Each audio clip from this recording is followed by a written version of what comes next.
સમાચારમાં વાત કરીએ તો ભાવનગરથી સમાચાર સામે આવી રહ્યા છે। તો ભાવનગરથી સમાચાર પ્રાપ્ત થયા છે કહી શકાય કે નાની ડમ્પિંગ સાઇટ પર મોડી રાત્રે આગની ઘટના બની હતી, જેમાં ફાયર ફાઇટરે મહા મહેનતે આગ પર કાબુ મેળવ્યો હતો। ડમ્પિંગ સાઇટ પર આગ લાગવાનું કારણ અકબંધ જાણવા મળેલ છે। તો કહી શકાય કે આગ લાગતા જ ફાયર વિભાગને જાણ કરવામાં આવી। ફાયર વિભાગ દ્વારા મહા મહેનતે પાણીનો મારો ચલાવી આગ કાબૂમાં મેળવી હતી। આગ શેના કારણે લાગી તે કારણ હજી સામે આવ્યું નથી, કારણ અકબંધ જાણવા મળેલ છે। તો એક બાઉઝર પાણીનો છંટકાવ કરી આગ બુઝાવી હતી। આગ લાગતા જ ફાયર ફાઇટર ડમ્પિંગ સાઇટ પર પહોંચ્યું હતું।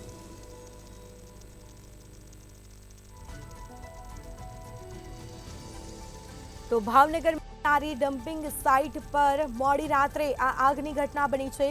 સીધા દ્રશ્યો અમે આપને બતાવી રહ્યા છે। ફાયર ફાઇટરે મહા મહેનતે આગ પર કાબુ મેળવ્યો હતો।